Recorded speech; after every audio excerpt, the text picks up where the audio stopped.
You are listening to WBHM Digital Broadcasting, the best in paranormal talk, only on Paranormal Experience Radio, broadcasting live out of Birmingham, Alabama.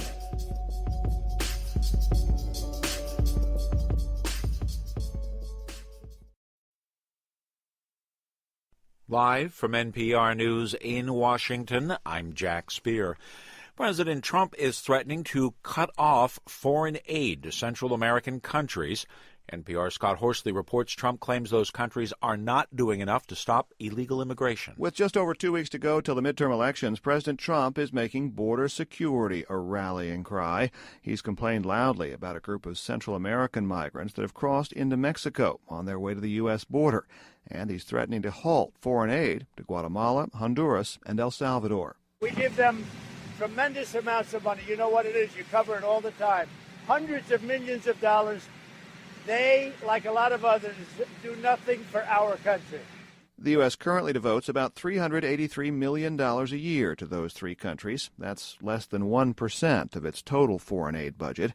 Critics say halting that assistance would only worsen conditions in the Central American countries, possibly driving more people to seek refuge in the United States. Scott Horsley, NPR News, the White House. Trump is working to boost voter support for his former presidential rival, Senator Ted Cruz, in Texas.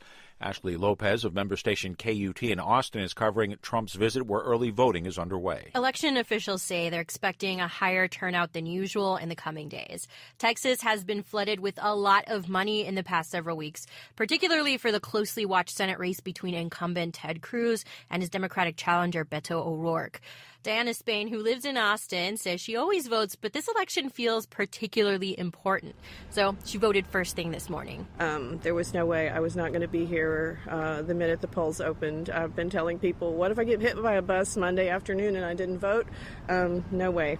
President Trump is holding a rally in Houston today in an effort to draw support for Cruz on the first day of voting. For NPR News, I'm Ashley Lopez in Austin. Hurricane Willa, still a monster storm with 155-mile-per-hour winds, is moving toward the Mexican coast south of Mazatlan. The storm has weakened somewhat as it heads toward land, though by any measure it is still a potentially devastating Category 4 hurricane. Daniel Brown's a forecaster at the National Hurricane Center. The system is forecast to be an extremely dangerous hurricane as it approaches the coast on Tuesday. We're expecting an extremely dangerous storm surge along with damaging hurricane force winds, as well as the potential for flooding rainfall. These areas are very mountainous where it will be making landfall, and that can cause flash flooding and landslides. The storm at last word was about 100 miles or so southwest of Cabo Corrientes. Hurricane-force winds are extending upwards of 30 miles from the storm's center. Stocks closed mixed today, though concerns about bank stocks and rising interest rates helped drag the Dow down more than 100 points. The Dow was down 126 points to 25,317. The Nasdaq was up 19 points. The S&P fell 11 points. This is NPR. Despite ongoing efforts to shut it down, the developer of the Dakota Access Pipeline says the company is looking at the idea of expanding crude oil capacity from 500,000 to 570,000 barrels a day. Texas-based Energy Transfer Partners today began seeking commitment from shippers to transport the additional oil. North Dakota alone produced nearly 1.3 million barrels of oil per day in August. Drugs widely used to treat delirium in the intensive care unit are in fact not effective. That's according to a study in the New England Journal of Medicine. More from NPR's Richard Harris. Antipsychotic drugs such as Haldol have been used for 40 years to treat delirium, which is a confused and sometimes agitated state common in critically ill patients. The drugs do help calm down patients, but a study involving more than 500 volunteers shows that antipsychotic drugs are useless in treating delirium itself. Likewise, the study found that related drugs called atypical antipsychotics don't treat delirium either. ICU doctors have known for years that the evidence for using these drugs to treat delirium was weak. Experts in the field say this major study now provides strong evidence that they simply don't work for this purpose. Richard Harris, NPR News. Norway's prime minister says a saboteur who helped to turn the tide of World War II by preventing the Nazis from producing nuclear weapons has died. Prime Minister Irma Solberg says that Joachim Runeberg was part of a four-man team that blew up a heavy water plant that Nazi Germany could have used to produce nuclear weapons. Runeberg was 23 when he was tapped by Britain's wartime intelligence gathering unit to destroy key parts of the heavily guarded plant. He was 99 years old. I'm Jack Speer, NPR News. You are listening to WBHM Digital Broadcasting, the best in paranormal talk, only on Paranormal Experience Radio, broadcasting live out of Birmingham, Alabama.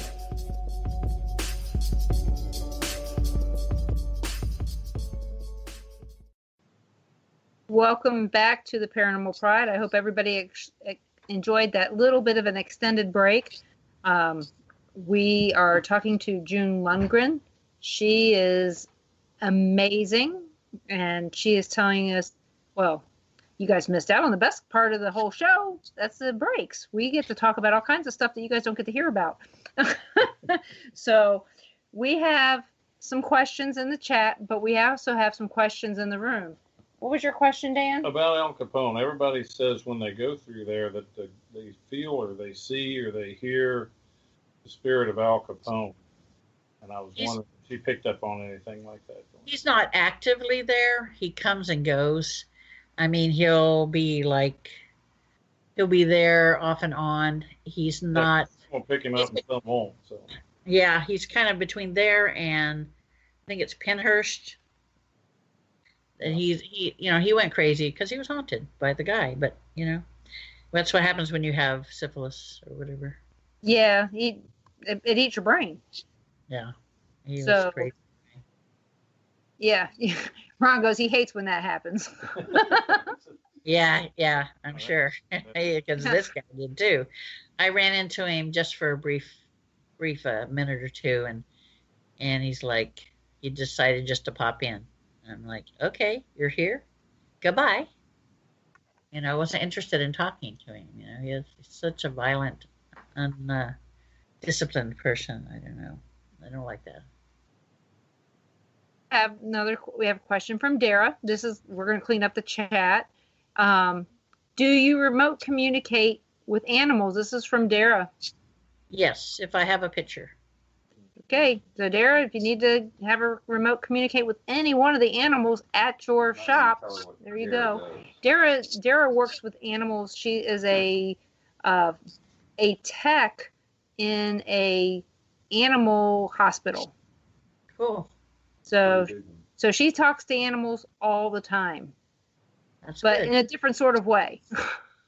Oh, I usually donate my time for people for rescues and stuff like that. Because I live on a farm. At one time I had 8 dogs. So. Well, Dara rescues a lot of animals and brings them home. And you're talking to, the people here in this room have rescued a lot of animals. We lost one too. We lost one. Yeah, I had to have my Cocker Spaniel put down. He was 14. He had an aneurysm burst in his brain. My cousin Kitty, she just said that they've been missing an animal for the last 10 days as a cat or a dog. A dog. Their dog's been missing for the last 10 days. So. Send me a picture. Send a picture. So we'll find out where Wally is. Hopefully he didn't go to Walmart. We had a friend that found a dog at Walmart and they named it, what did she name that dog? Sam. Yeah, Sam Walton. She named the dog Sam Walton. So that's a whole other story. So Kat, she asked a question in chat as well.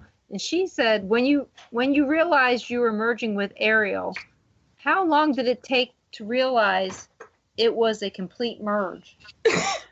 Just a few seconds, because I could actually hear her thoughts and have like a separate conversation with her. And I picked up on everything that she's seen in all of her lifetimes, and on the other side, I can access and see. That, first of all, it's amazing that happened. Wow.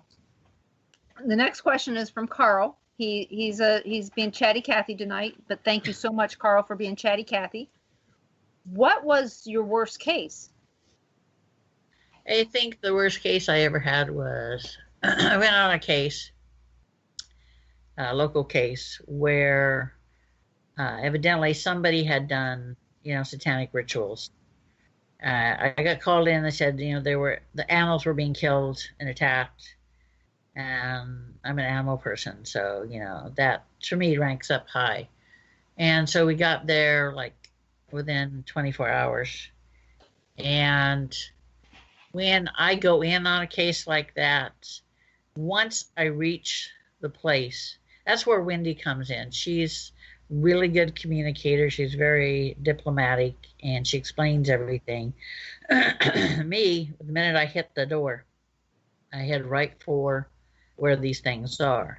Mm-hmm. And I don't really talk to the people much because I want to get the things gone. So I went outside and I told her to follow me, and I told her to stand over directly across from me, about 10 feet away. And the woman came out and said, "You know where you're standing?" I said, "Yeah." I said, "I'm standing on the edges of the pentagram."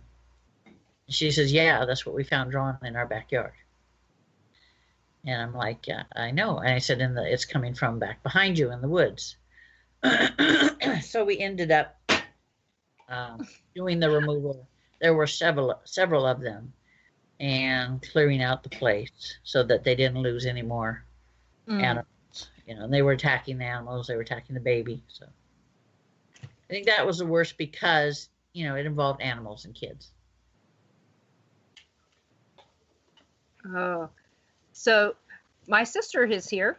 Everyone say hi. Everyone say hi, Judy. Judy, what was your question for June? I don't know. You don't know? Okay. Well, then you better figure it out. I will.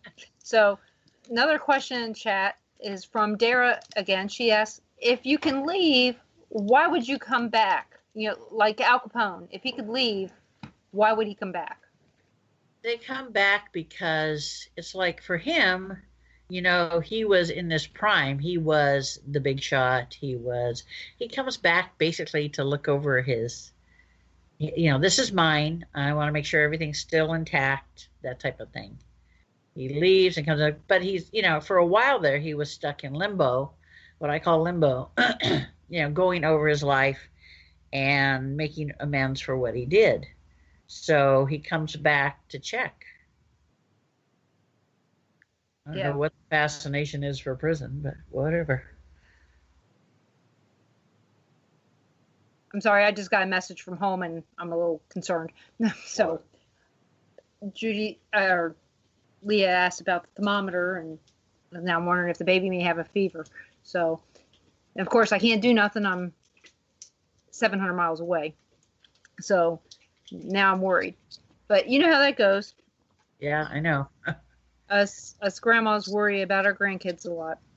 No grandchildren, thank God. Well, it's the first time he's been sick. Oh yeah, that's always. And I'm not there, so. Yeah, that's always touch and go. Yeah. So it's hard. So. Yeah. Oh no, he's fine. She's the one that feels sick. So I can deal with that. Okay, you're good. That's all.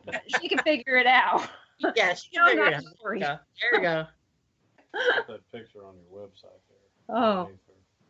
So, what did you do? Yeah, it's underneath her, the advertisement on your Friday. He posted it in the event, the picture of the missing dog of Wally. Oh, good. Okay. So it's out there. So we're just so everybody knows, we're going to have a break again at 20 past. So don't go away, but we're going to talk for a little bit more time. I just don't want to get too far deep into a story and then go, June, I got to stop you. So I want to keep that out there, guys, that we're going to take a break at 20 after. When you do all your work, do you have a day job? Oh, yeah. Okay, so you have a day job that interferes with your demon seeing. Yeah, I'm a nurse. I work full time.